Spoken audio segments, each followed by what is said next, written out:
Namaskar.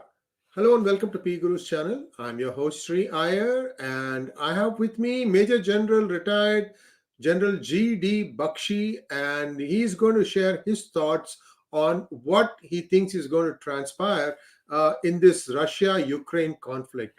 Viewers may be already aware that Russia is using its usual salami tactics where they try to take small piece at a time, and as of now, we are hearing some activity on the eastern side in Donetsk and Luhansk, around Luhansk cities. So I'm going to just introduce General D Bakshi and then share a map with you and then have him tell us what he thinks is going to happen. General Bakshi, namaskar and welcome to PGurus channel, sir.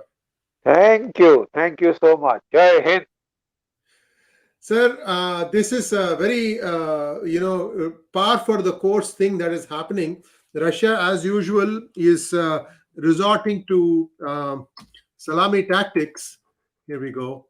I'm just going to show a map of where the activity is, General Bakshi. I hope you can see it. Can you see it, sir? That, yeah, yeah. It. It'll have to be I've expanded a tried little. to Yeah, yeah. maximize the two big cities, Donetsk Yeah. and Luhansk, and you can see Donetsk, that. Luhansk, if you can also show Kyiv, if you can Oh, show sure, the sure, port sure. of Mariupol and Odessa. Sure, sure, sure. So You we're know, just, I'm there quickly is going around. Kyiv. To Yeah, the right of it is Kharkiv. That is the old capital. Kyiv is the new capital. yes. And, and then if you go towards the coast, Donetsk and Luhansk you've already shown. If you go towards the coast near Crimea, Yes, you will yes. see the port cities of Mariupol and Mariupol, and the other is Sevastopol. look, no, Sevastopol is the main base, naval base. Yes. Odessa, Odessa Odessa, and got it. Sevastopol, So we are Odessa showing you and all these things. Yes. Mariupol. Yeah. Odessa, Mariupol, Sevastopol, these are the three ports. So Yes, we will be yes. talking of them as I go along. As I Wonderful, go sir. Your thoughts. I am along. showing everything to them. So as we talk about different areas, I'll be able to zoom in. Yes, yes, yes. Thank you Go so ahead, much. sir. So I am ready to start. If you are Yeah, yeah. okay. Please go ahead, sir. The floor Uh, is yours. Thank you, thank you. It is indeed a privilege to interact with such a aware and illumined audience that I have in the United States through ISHub. What I would like to start at the very beginning, I will be focusing on the military aspect.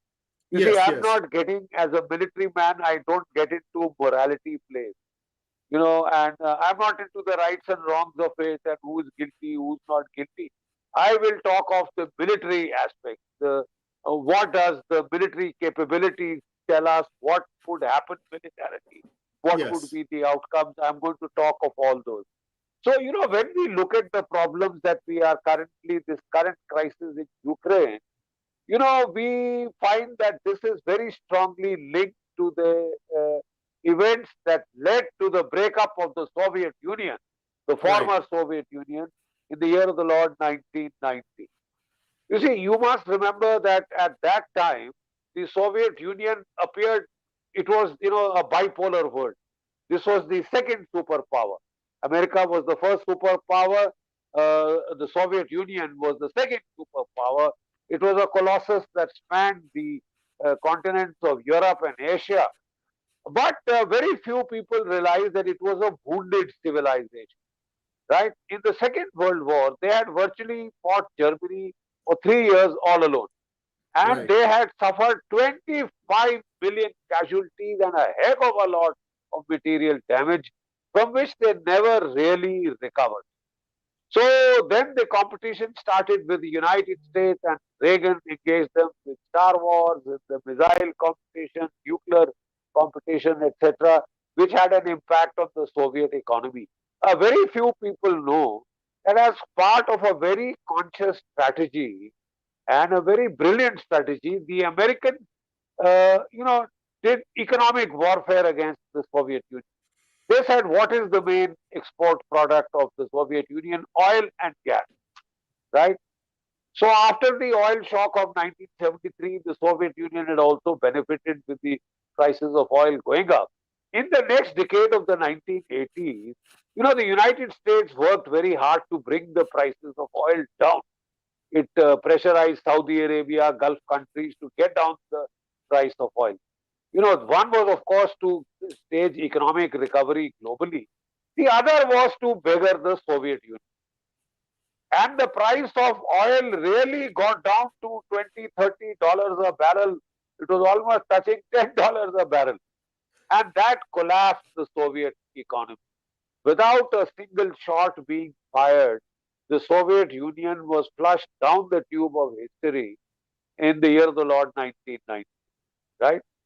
That was a highly weakened Soviet Union. It had gone into Afghanistan, hemorrhaged a lot. It had, the economy had gone defunct with the fall in the prices of oil and gas, its main export commodity. And the Soviet economy had collapsed from what is called, what Paul Kennedy called imperial overreach and overstretch. He said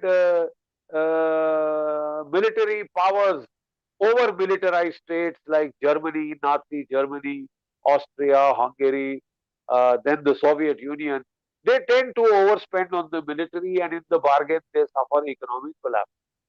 This is precisely what happened to the Soviet Union. So at the time the Soviet Union was collapsing and Gorbachev, he was forced to agree to the disintegration of the Soviet Empire in Central Asia, 5 khanates, they became separate states, separate countries. In Eastern Europe, the entire Warsaw Pact broke up, was dissolved, you know, and a number of the former republics of the Soviet Union, like Ukraine, Georgia, etc., etc., they also broke up. So this was a moment of great weakness for the United States, and it was a unipolar movement in the world history. From a bipolar world order, it became a unipolar world order dominated totally by the United States. One was the economic supremacy and the economic hemorrhaging of the Soviet Union. The other was that the the in the military technical field, I look at it as a series of military revolutions. Military revolutions bring about severe change.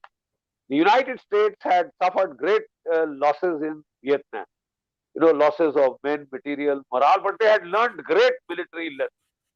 As a result of the lessons learned in the Vietnam War, the American Air Force had built the F-15 fighter, the F-16 fighter, the F-18 Super Hornet.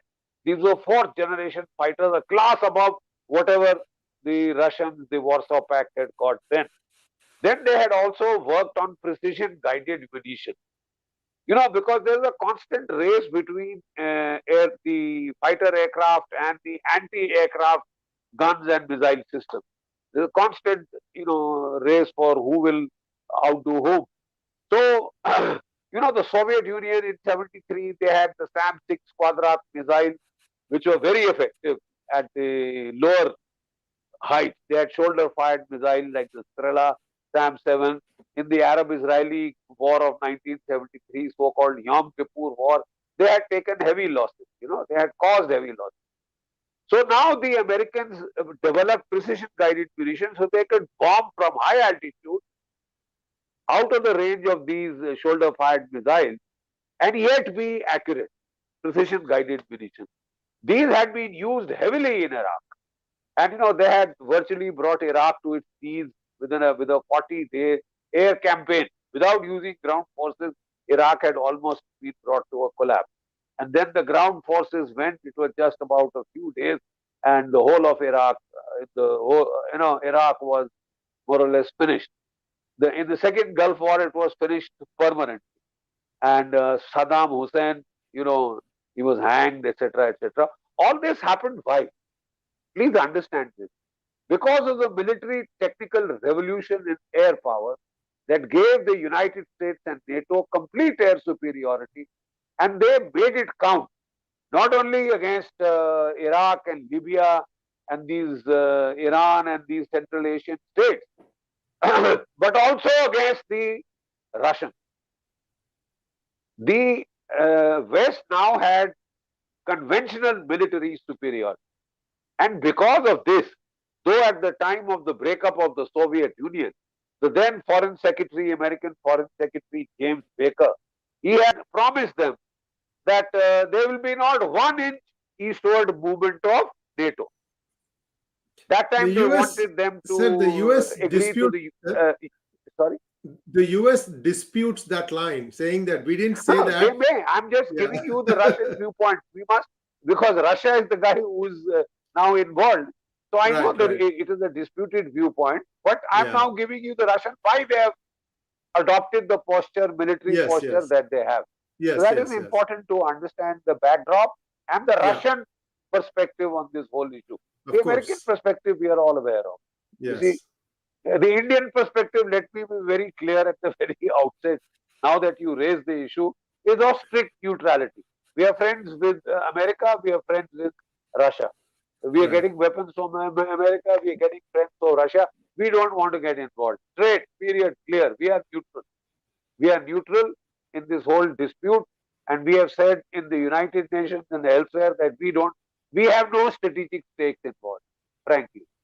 So we are out of it. We are just sitting on the sidelines, and I'm analyzing it purely as a military observer. So at that time, James Baker had promised them not 1 inch of expansion of NATO eastward, but because of the weakness of the Russian economic weakness, military weakness, NATO and they kept pushing. In 4 phases, they expanded towards Russia. In the first phase, 1999, Poland, Hungary, and the Czech Republic, they were incorporated in NATO. Don't forget, these were Warsaw Pact powers. In the second phase, Estonia, Latvia, Lithuania, Slovakia, Romania, Bulgaria, and Slovenia. These 7 countries, many of which were former republics of the Soviet Union, they were incorporated in NATO. These are facts. Right, These right. are facts. They were incorporated in NATO. And in phase 3, Albania and Croatia, 2009, they joined. And in the final phase, that was around 2017 and 2019, Montenegro and Macedonia, which were part of the Montenegro and former Macedonia. Right, right. Montenegro and Macedonia, part of the former Slavic. Yeah. Yugoslavia, part of the former Yugoslavia, they joined NATO. So in all, from 1999 till date, 14 East European countries have joined the NATO, which were either former allies of the Warsaw Pact or they were parts of the Soviet Union, Right. former republics of the Soviet Union. And the simple fact is that Russia could do nothing about it. Russia could do absolutely nothing because of its military weakness, its economic weakness. I mean, they complained, they cribbed, they protested, but nothing came out of it because these are military realities, okay? Right. Military geo-economic realities of power. Power was with the United States, with Europe. It was the unipolar movement, and they kept pushing eastward because of the facts on the ground. The facts on the ground, the military facts on the ground were such. Now, you see, the Russians now made a desperate attempt to revive their economy and to catch up and to fill the military gap in conventional military power. Nuclear power, they were on parity. What had caused the collapse was the unipolar movement came with the military technical revolution in air power, which was brought about by 4th generation fighters, AWACS, AEWs, precision guided munitions. And that had its effect. So this was the unipolar movement. But by about 2005, 6, 7, we see the balance of power changing. Russia also comes up with Su-27, Su-30, Su-35 type of 4.5 generation aircraft. They catch up in electronics in terms of Russian AWACS and all that. And then they start catching up with air defense missiles. Air defense missiles, So when they felt that they were, closing the gap, you find the Russians getting more and more aggressive. So what happened in 2008? This change in the balance of power became pretty apparent. Apparent, yeah. In April 2008, we had the Bucharest summit, where NATO declared that they would accept the applications of Georgia and Ukraine to join the NATO, right? And that is when Russia protested very strongly. They felt it was their red line, which was being blatantly crossed, and they wouldn't accept it. They were not prepared to accept it, etc., etc. You see, so you find that they react. You find that they reacted, and we had that series of orange revolution, pink revolution, colored revolutions in East Europe, which had deposed the pro-Russian government in Georgia, and 𝗣𝗚𝘂𝗰𝘀𝘀𝘀𝘀, that guy had come into power. He was highly pro-West. He was very aggressively intent upon joining the NATO. NATO, Right? right. So that time also, the situation was very, very similar.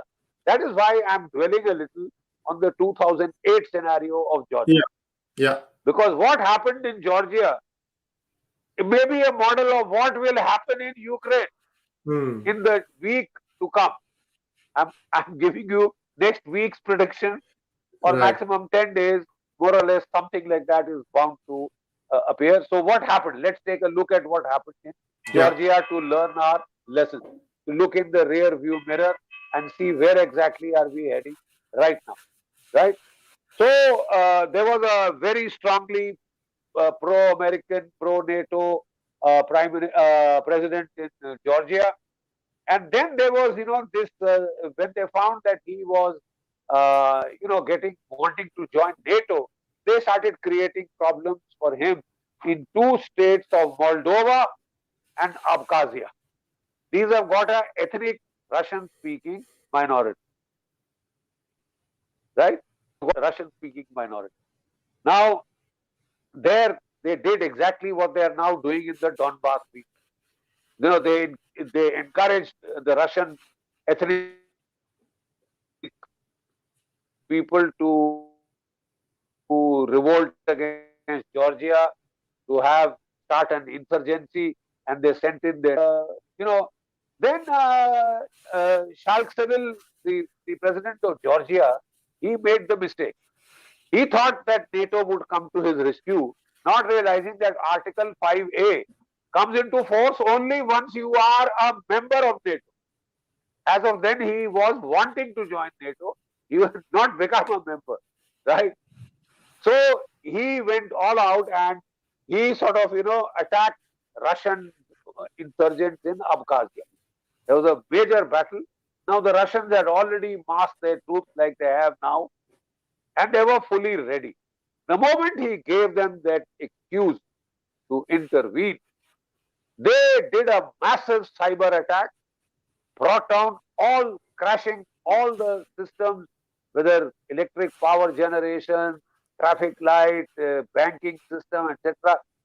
They launched a cyber attack, electronic warfare attack, to jam all systems, bring down your nets, bring down your internet, everything.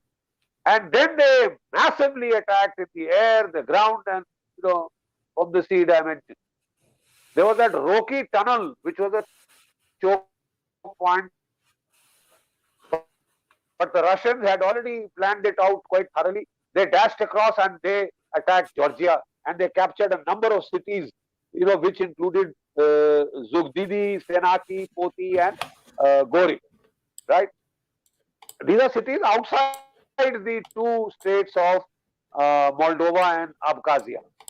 And of course, they captured Moldova and Abkhazia. And in 4 days, the whole tamasha was over. Because Georgia was no match in military terms for Russia.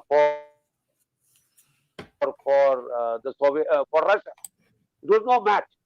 So in 4 days, it was all over, bar the shouting. And the Russians had occupied large parts of Georgia and also Moldova and Abkhazia. So they declared Moldova and Abkhazia as Russian states. We seem to have momentarily lost General Bakshi. He'll be rejoining in just a minute. Hello, can you hear us, sir?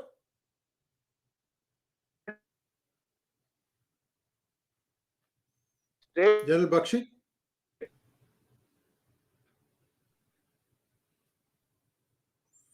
We're having some difficulties. Please bear with us while we figure this out.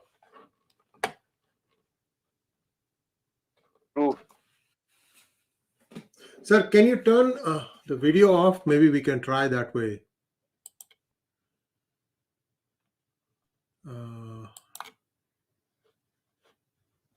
No. Yeah, whatever else they had occupied. General Bakshi, we lost you for about 2 minutes. We were at the point where we were talking about Moldova being captured by Russia, that quick action, and that's where we need to restart, sir. Can you hear me? Oh, he's coming back again.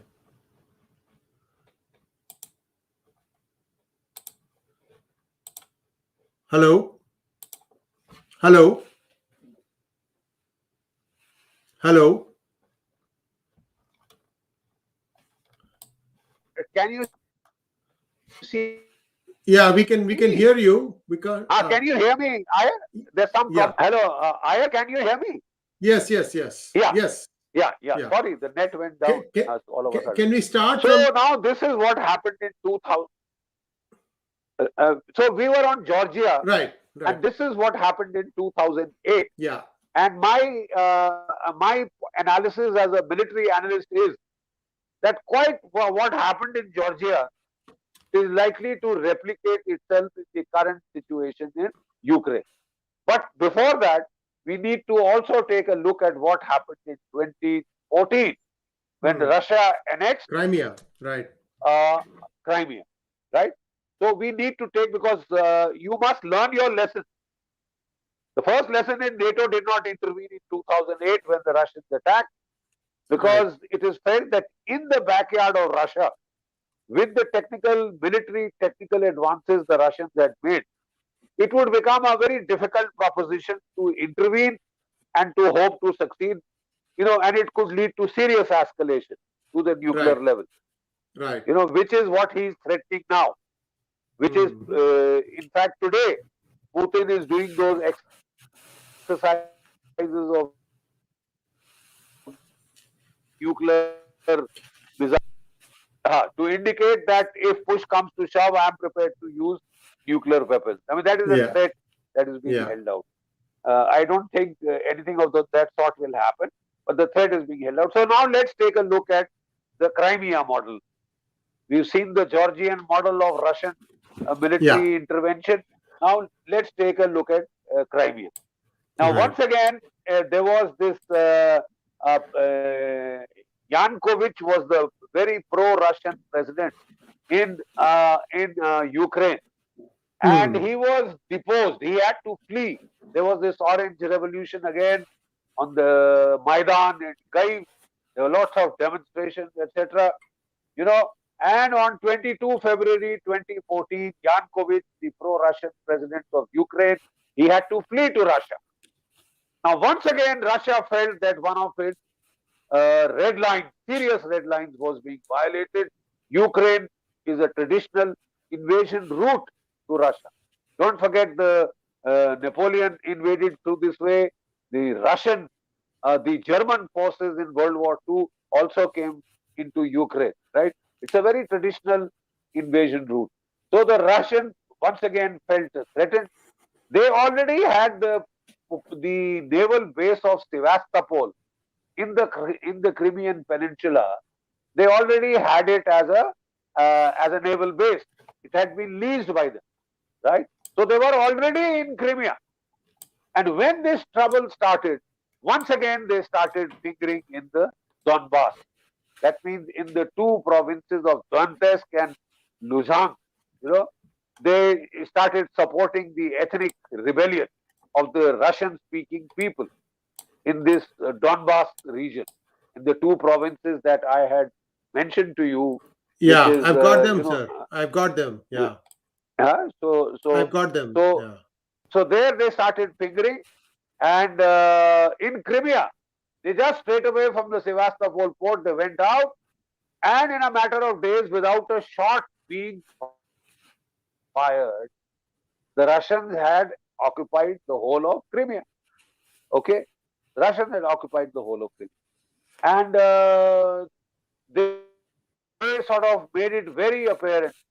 Until now, the problem is still festering, and it is now likely to escalate in the two provinces of Donetsk and the Luhansk, Yes. Luhansk and Donetsk. So, once again, 2008, 2014, what explains the aggressive Russian reaction? One, that you see, in terms of geopolitics, you are threatening the heartland, right? By your forward movement, whether it is to enhance democracy or whatever, the Russians see it as threatening a core strategic interest. And therefore, they are prepared to risk conflict and war because a core strategic interest is involved. Now, let me be equally blunt and frank. No major American strategic interest is involved in Ukraine. Ukraine. If Ukraine falls tomorrow, I mean, it will not be then a threat to NATO, etc.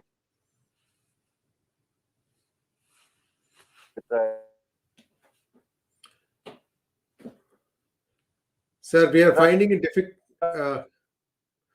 We're losing you, sir. But in the United States, better.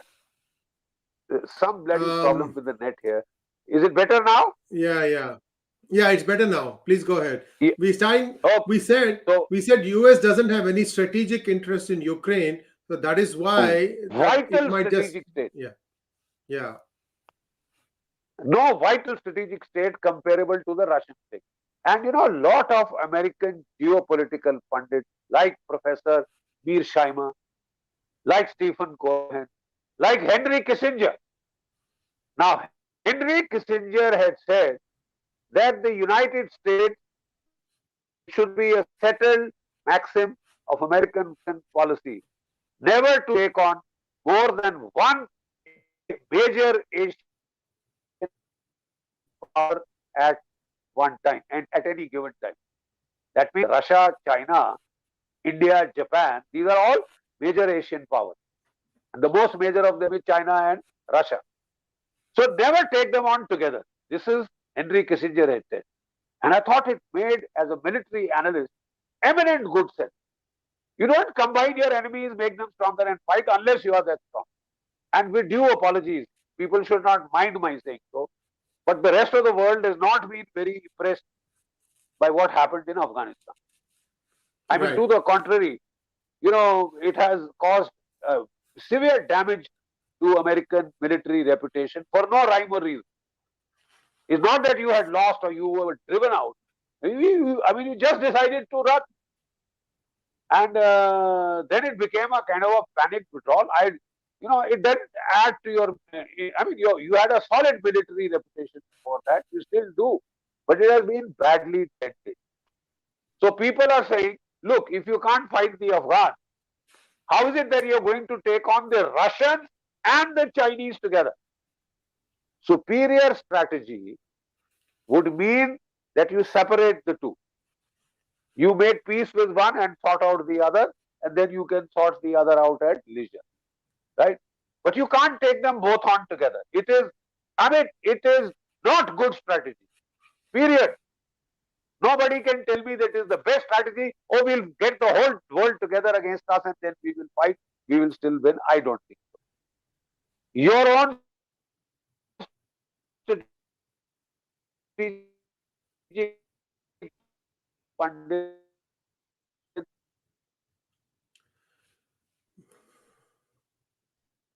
If you read the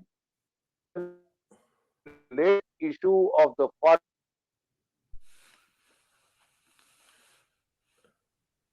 General Bakshi, we're having difficulties again. General You can Bakshi, we hear. are having difficulties again. So can you please Uh, start from, uh, don't take two fronts, take one at a time. Befriend one while you sort out the right. other one. After that, we lost you, sir. Maybe we We can sort out the summarize other. quickly. Yeah. Yeah, yeah, yeah, yeah. So what I was saying was that in the Foreign Policy magazine, which is a very prestigious magazine in the United States, in the latest Yes. issue, they have very said they have said that they have suggested there is Michael McFaul. He has suggested, and I think it is a very valuable suggestion. He says, don't make your response to the Russia and Europe. And if Joe Biden,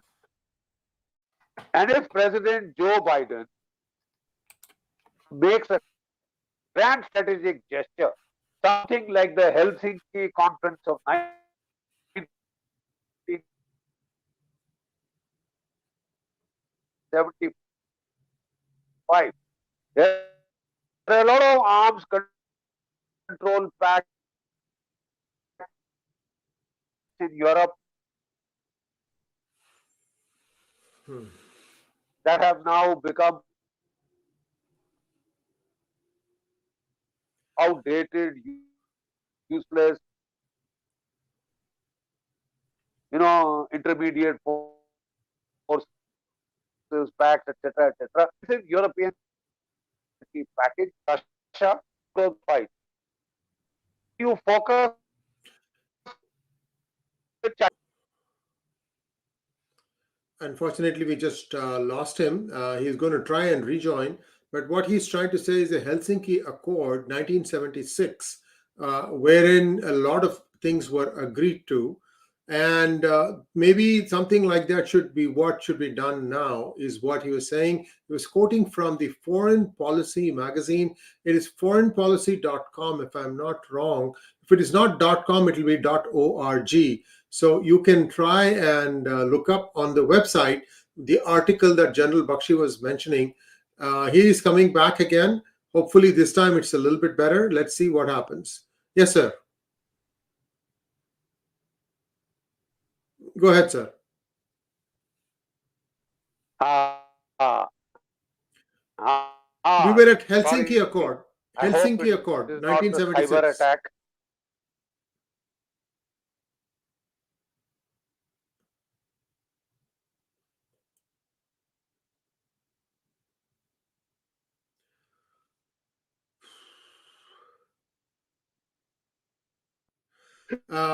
One thing you can do is try and switch off your video, sir. That might help. You have to turn it off. It's a bottom stop cam.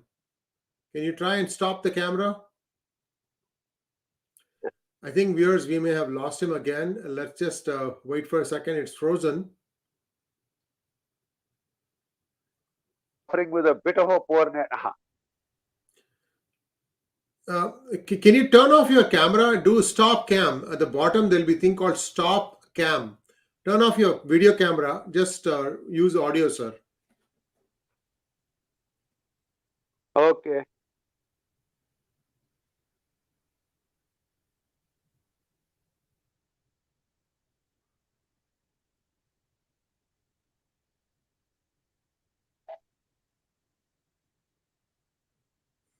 He has logged out and he's coming back in again. Can you see me now? Yeah, yeah. Yeah. Okay. So you're being hacked well. Somebody's hacking you.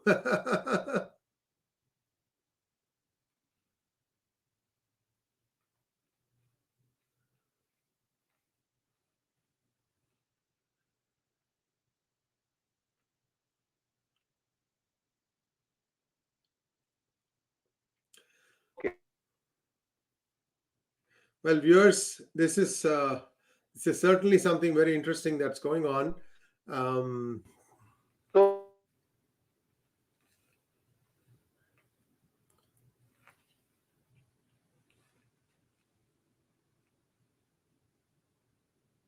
was,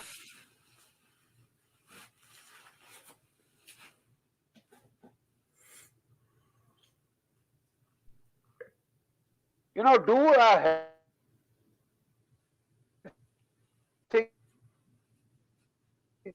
kind of record, do something.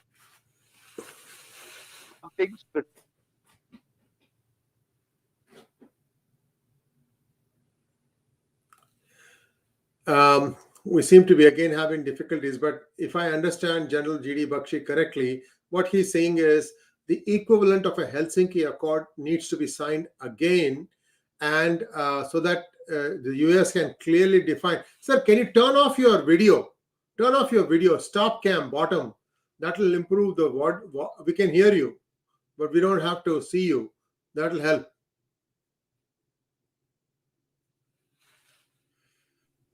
Okay. Now is it better? Now can you hear me? I can hear you, sir. Go ahead. Okay. So I'll just go audio. Yes. Because I think this Helsinki thing is causing some problem Helsinki with Accord. the net. Right. The net is slow here. Yeah. Okay.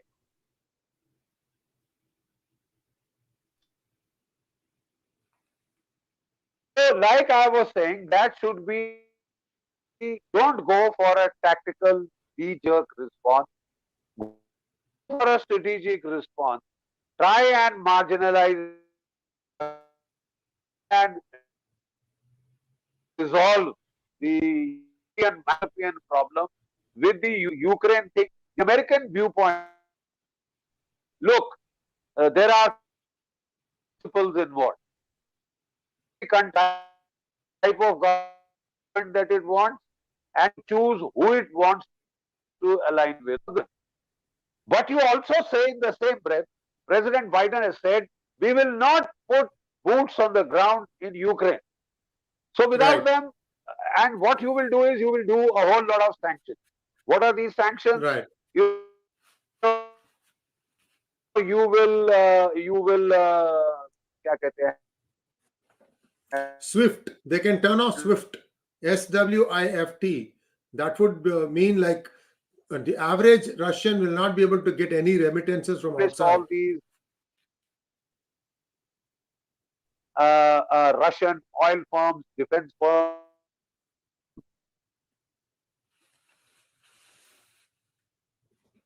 banks, etc.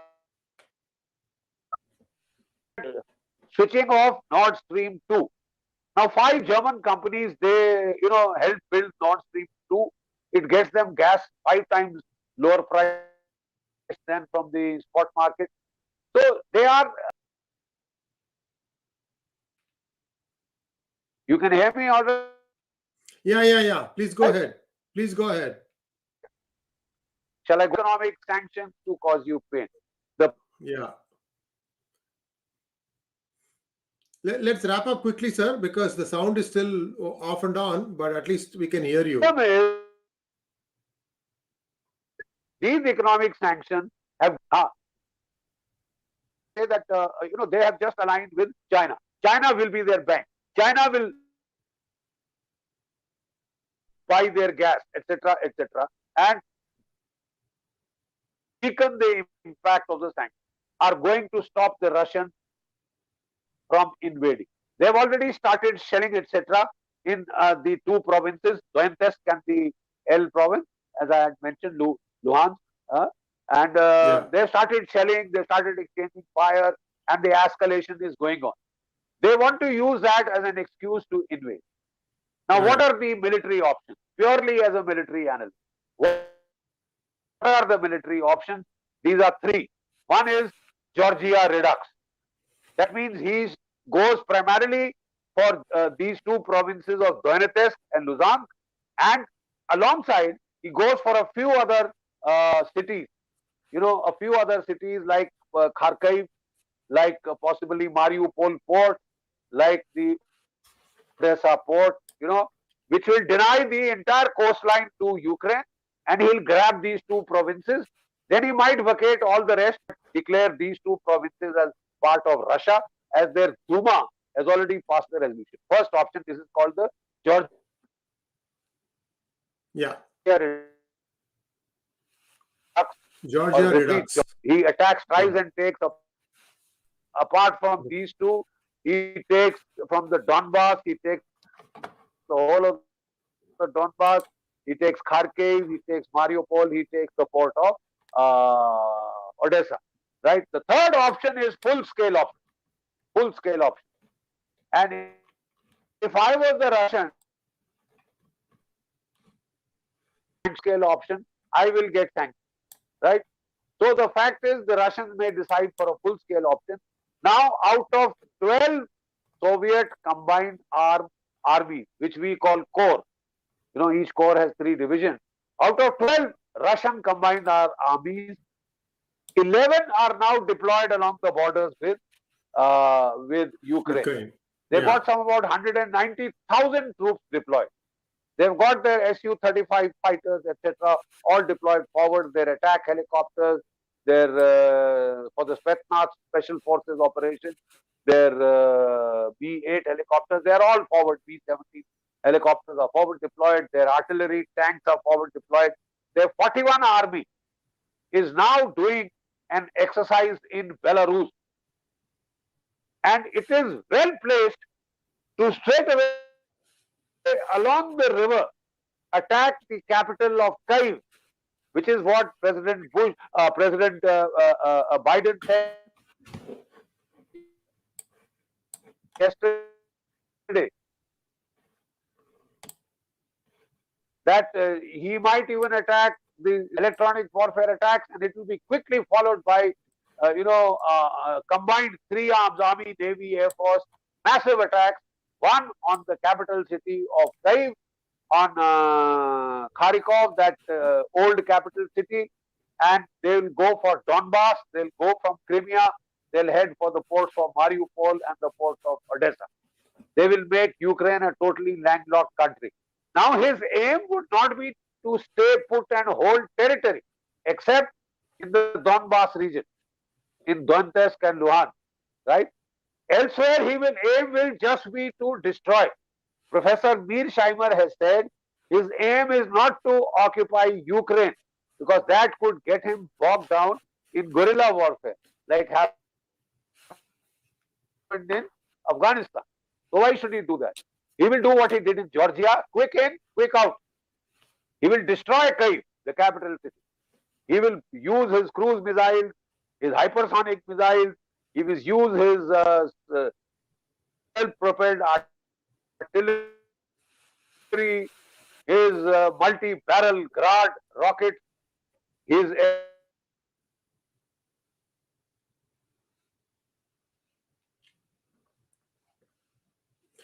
Well, I think somebody considers Major General Bakshi serious enough that he should not be sharing his wisdom with all of us.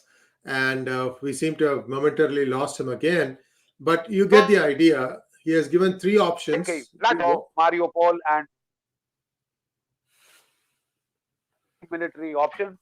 I see the third option as most probable, and it could happen any time now. They were holding that exercise from 10th February to 20th February. Today is 20th February. So anytime now you could see the action starting in the Donetsk and the Luhansk region. The firing is already started.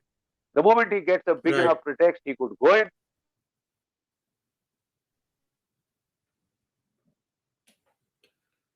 The only reason that he will back off is if he gets an agreement. If he can win without firing a shot, he'll try and do that. But that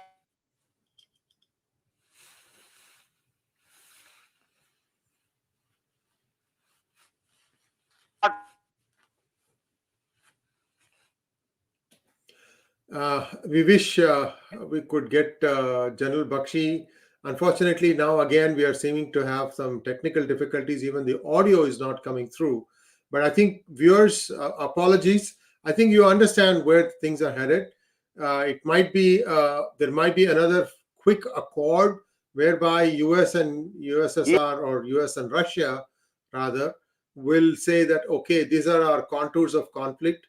And Russia usually sticks to its end of the bargain. So we'll have to wait 100, and see how. 200 here and there. That is totally Yeah. token. So I see the